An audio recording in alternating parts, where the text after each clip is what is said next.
This is the seventh time I try to record this video. Let's cross our fingers. Hi, I'm Yvonne Emile Elizondo from Silver Moon Astrology and Transpersonal Counseling, also known as Silver Moon Counseling. And we have a Virgo new moon, Virgo new moon. I kept saying Taurus, Virgo new moon on August 28th. 27th, August 27th, Saturday, August 27th, 3:14 a.m. Central Standard Time. There we go. Got it all out of the way. Let's take a look and see what this moon has in store for us. All right, here we go.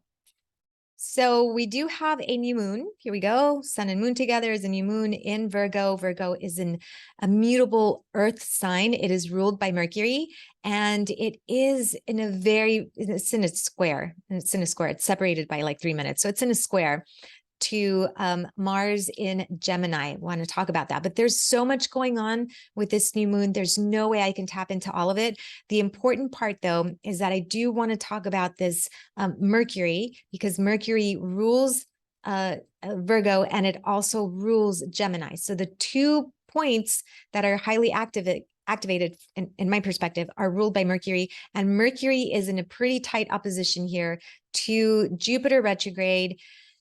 Yeah, let's take a look at what this means. Okay, so just for clarification, Mercury is in Libra and Jupiter retrograde is in Aries. All right, let's take a look at what this all means. Okay. Woo! All right, so the new moon represents a time of reset. Okay, it's an initiatory time. It's time when we want to start new projects. It's the beginning of the lunar month. It's also the dark moon. Okay, so if you do any sort of practice work or any sort of witch work, in my practice, we don't do any sort of energy work during the new moon because it is dark. It's a restful time. It's an introspective time. It's a time to go within, to go into the subconscious, a great time to do meditation, hypnosis. Okay, so it's an internalization. A new moon for me represents an internalization. Now, the moon represents ideally the emotions, right? It's a waxing and waning. If you notice how the moon travels throughout the night sky, you see that it waxes and it wanes. And so the waxing and waning is very representative of our emotional essence. Sometimes we're good, sometimes we're not so good. Sometimes we're halfway there. Sometimes we're like, oh my God, what's going on? So the moon is about our emotional essence, individually and sometimes even collectively. Okay.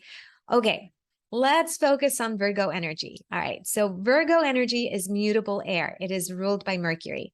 And this mutable quality of Virgo earth, did I say air? It's not air. It's earth. Gosh, I do not want to start this video again. It is Virgo mutable earth. Okay. My Adderall just died like 3 hours ago, and I've been a hot mess ever since. So mutable earth.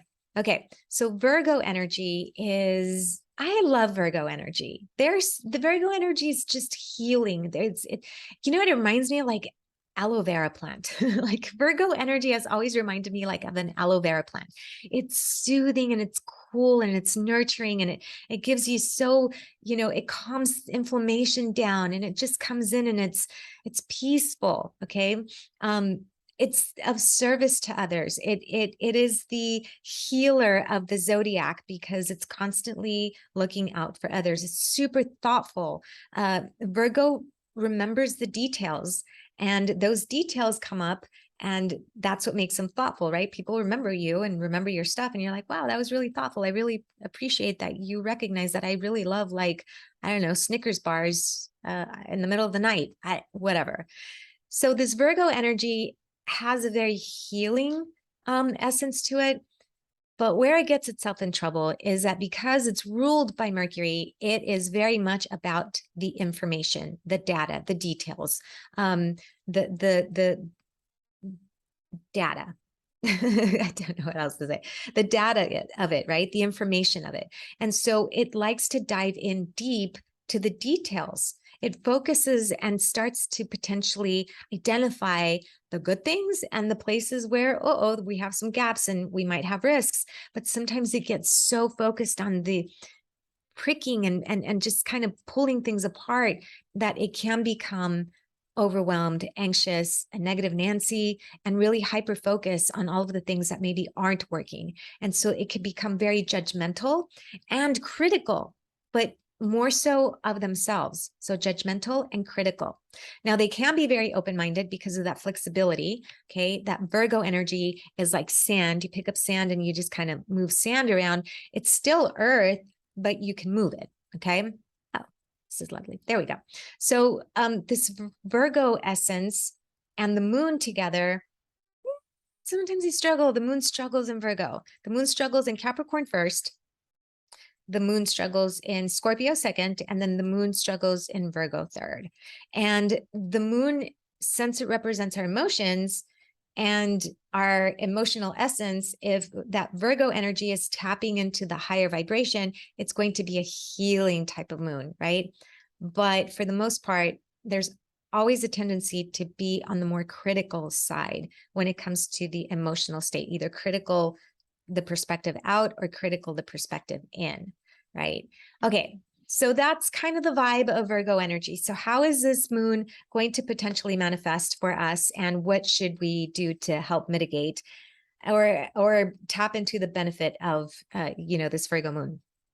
All right, let's talk about Mars and Gemini. I shared a video about Mars and Gemini, how it's going to spend 7 months instead of 6 weeks like it usually does, 7 months in Gemini. Gemini is also ruled by Mercury, as I mentioned. It is an air sign, mutable air sign, and Mars inflames things. It makes things speed up. It's very quick. It doesn't pause. It's impulsive. It's like, go, go, go, go, go, go. We got to go.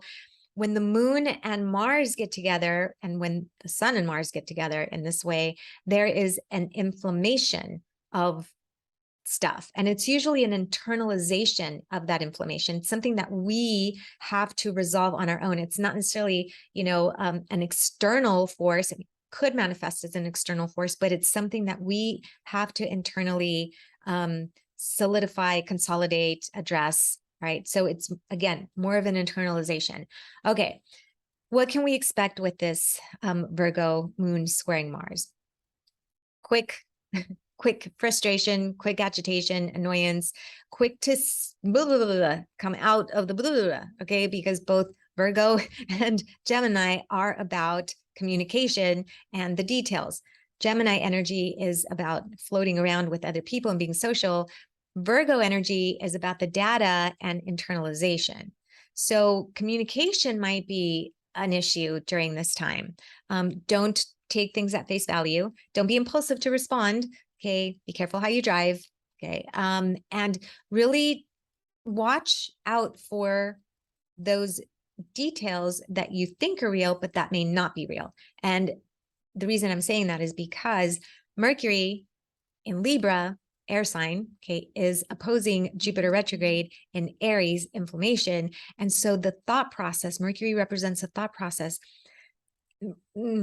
exaggeration, bigness, overwhelming, too much. Okay. When Mercury and Jupiter retrograde connect in opposition, we may have a difficult time really discerning the severity of things, the severity of our emotions, the severity of our, what's going on of our thoughts. So we may get out of control. We may overthink, ruminate, get anxious, become overwhelmed, right?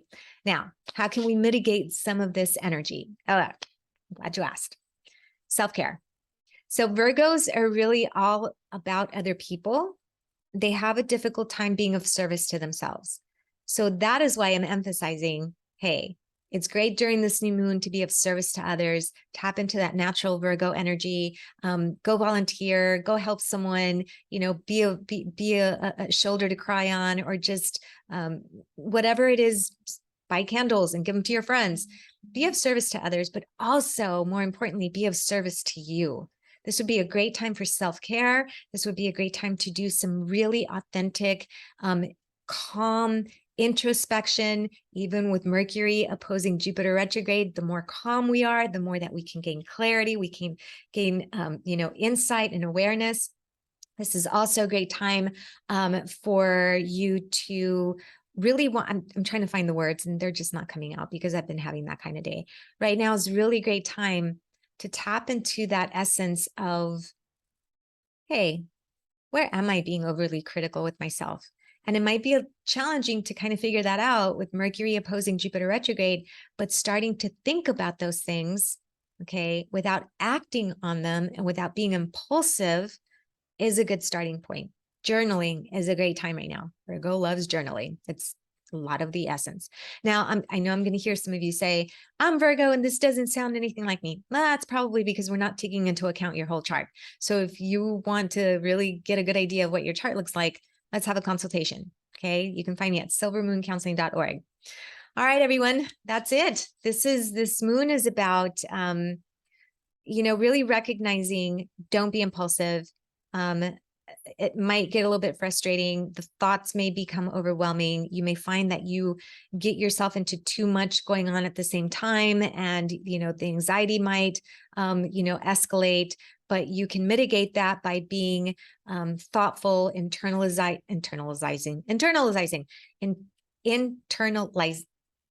going within, just go within, just frick it, just go within.